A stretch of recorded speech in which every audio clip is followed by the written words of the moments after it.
Welcome back, viewers. Remember, I'm your host, William Kimaya. Then we have Mr. Karaoke, who is an accountant. We have Mr. Peter, Bro Peter, ambaye ni lawyer. And then we have Mr. Henry, who is a teacher, a lecturer, a translator, a youth mentor, and all that. Yeye ndiye akona title mingi kushinda wote. So karibuni sana. Kumbuka tulikuwa tunaongelea stories za social media na tulikuwa tumeanza Peter ameleta point nyingine ya Mwakenya yenye ilikuwa imeuma Karisa hapa, na Karisa alikuwa na point. Just before we went for a break, ulikuwa nauma kusema point, nikakwambia shikilia, unaweza sasa. Imenisumbua sana. Tafadhali. Now, nilikuwa na take on this issue of summarizing books and putting them in social media. Me, I take that as an advantage. Because what's the point of going to a library and reading a 400 pages book which can be summarized into 2 paragraphs and you still get the same skill? I think of course the premise is wrong. Mwalimu watu wa Mwakenya ndio wanaongea. So the conclusion cannot be right. I mean, you can't read a summary and expect to, to be at the same level with the writer who has written, say 800 pages of, say even law or something. You can't, and then you tell me that when you read a summary of that of 2 pages, you'll be at the same level. It depends on what discipline you are in. Shida ya Peter ulileta historia ya Mwakenya. No venye naumo huyu jamaa. Acha tuachane na story ya Mwakenya tafadhali. Tusome tusikue kama karaoke Mwakenya achana na. Now, I was looking at the disadvantages of social media na kaleta hiyo kama challenge ama kama disadvantage. Mwalimu, do you have any other disadvantage of social media that you want us to share? Of course, there are so many disadvantages, including negative influence among the youth, where, for instance, a youth, would glorify a thing that is negative, say even drugs, even as we talk of social media promoting businesses, also drugs are being sold through social media. So mwenye anauza pia ana promote business yake, anauza drugs, so si ni advantage kwake. Yeah, and even of course advantage, but a negative advantage, I mean, to the society. The person is killing the society, spoiling the youth and the like. So there is a lot of black, or rather say negative, bad businesses happening on social media. Also, there is where, for instance, the youth these days get to see what others are doing, whether it's negative, say even pornography, and they also start, watching pornography, and they imagine that everyone is watching pornography, and that becomes a challenge. So and even where the other day, in fact, mwalimu, there's somebody who said that number one ina lead to family breakage ni watching pornography.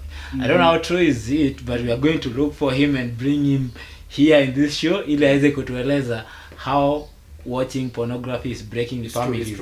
And then Peter will come up and tuambia, and then secondly talks about pornography. Probably I talk about something else that you mentioned. Families don't just break because maybe people are watching pornography. He's going to talk about that. But also, when, for instance, I'm on Facebook, you are my father, you are on LinkedIn, my mother on the other side, she's on Twitter, my brother here is on another social media. All of us, none of us is talking to the other one. Okay? Each one of us is talking, we are talking to people far away from where we are. We've forgotten one another. And that silence, in the family, 2 weeks ago, may lead to break. Yeah, 2 weeks ago tulikuwa naongelea stories za sponsor. In fact, tuliongelea for 2 weeks juu watu wali request. So, hii social media pia inaleta hizo stories za sponsor and all. Mbona umesmile baba? Okay, now Peter, kuna psychologist mwenye alisema pornography ina lead ku break families, and then akasema kwamba it is the hardest addiction to come out of. Exactly. So Peter, maybe kwa ufupi tu, because leo tuongelelea pornography, tunaongelelea social media. Kwa ufupi.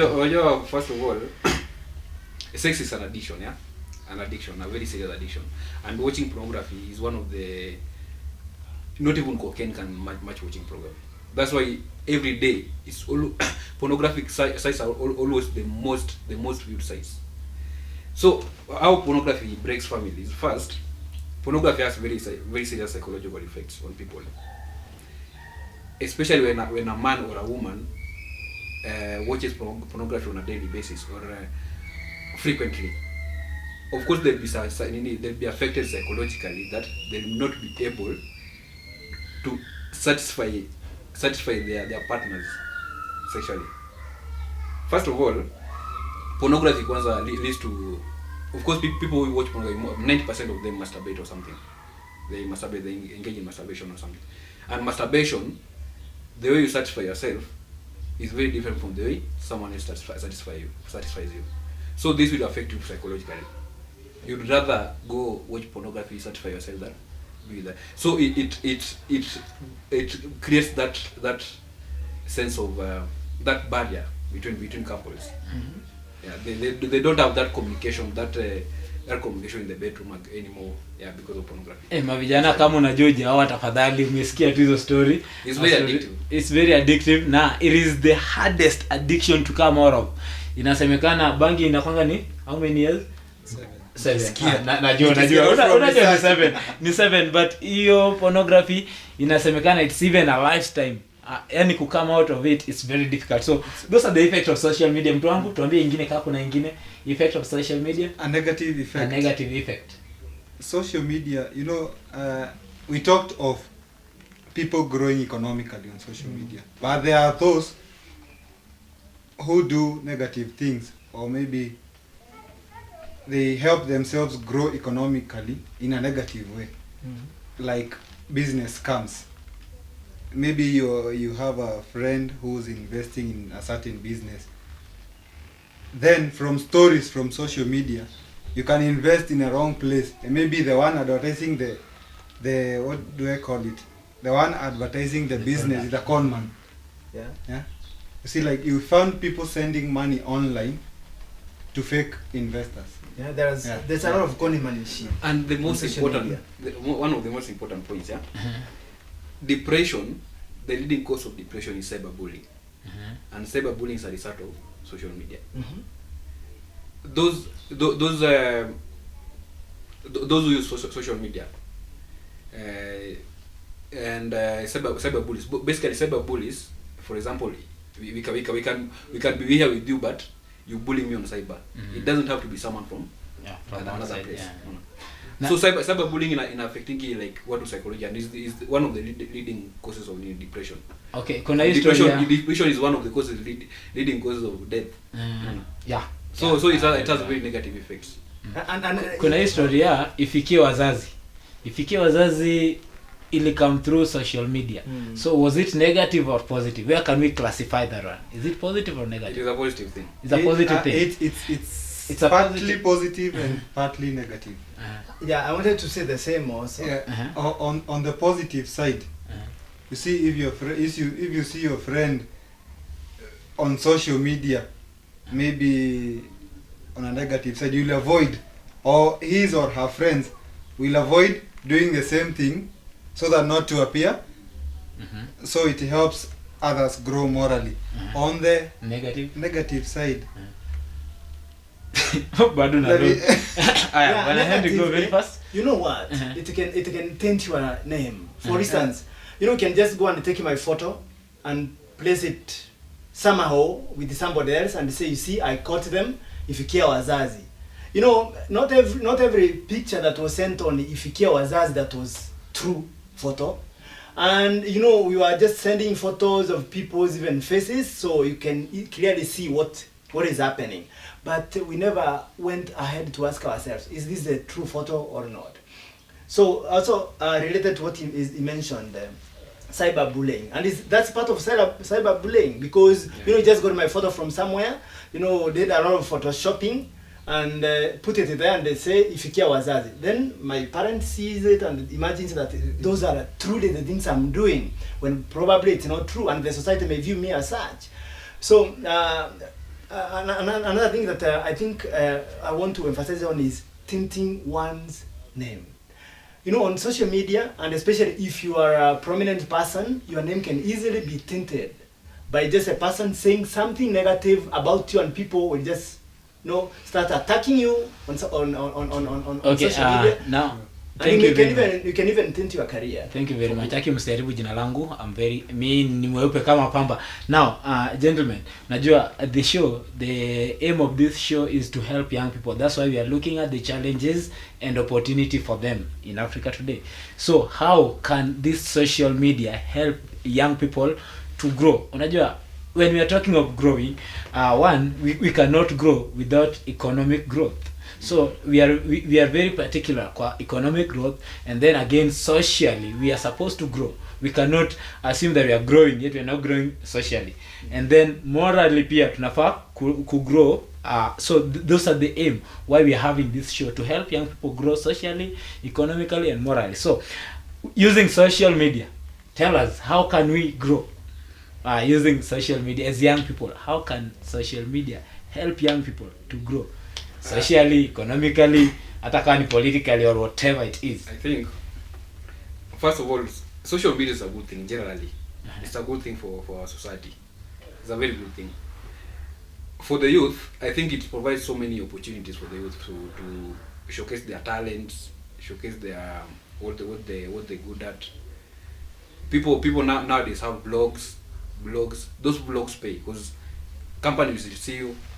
They come looking for your after establishing yourself and your brand. They come looking for you for advertisement. As in, it provides so many opportunities for the youth.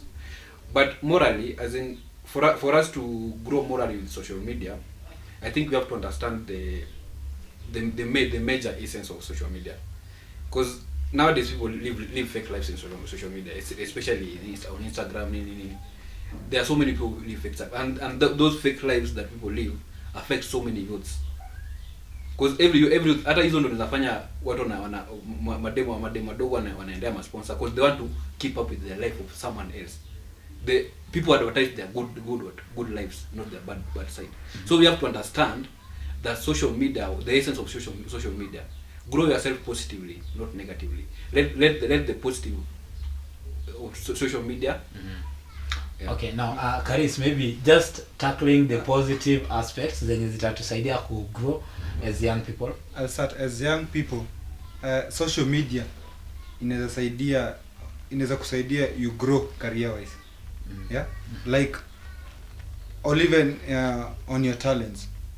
Maybe you're a musician, you can learn from others. You can learn from the internet or from the social media.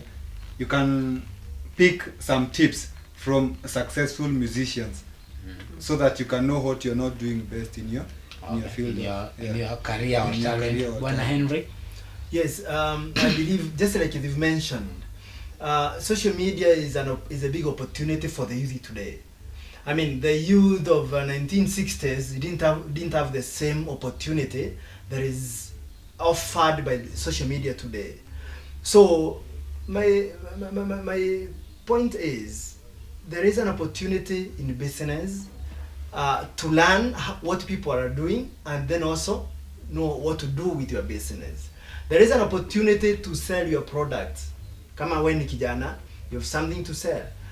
Facebook is not a place just to talk about nonsense. Sell yourself there, sell your product there. There is an opportunity for people even to learn, like we know Yego learned how to throw javelin and become world champion in the activity through YouTube. So if well utilized, social media can be a big it can have huge opportunity. Thank you mwalimu. Now naambiwa kwamba na mwelekezi wangu kwamba muda umeisha. Mwelekezi ni director muda, so sishangai. So tunaomba ku take break, but meanwhile tukirudi, kumbuka tuko na lawyer hapa hivi pia ataweza kutusaidia vile tunaweza pata justice through social media. Tuko na accountant hapa hivi atatuambia venye in fact is tackle a lot on how we can grow economically. Tuko na mwalimu pale pia ametetea mwa Kenya vibaya sana. So when we come back, we'll be talking on these issues on how we can grow. I mean, how social media can help us grow, get justice, education and all that. So we are taking another short break. We will be back, but make sure that you send your messages to 21129 21129 usisahau tuma ujumbe na kila kitu. Let's meet after the break.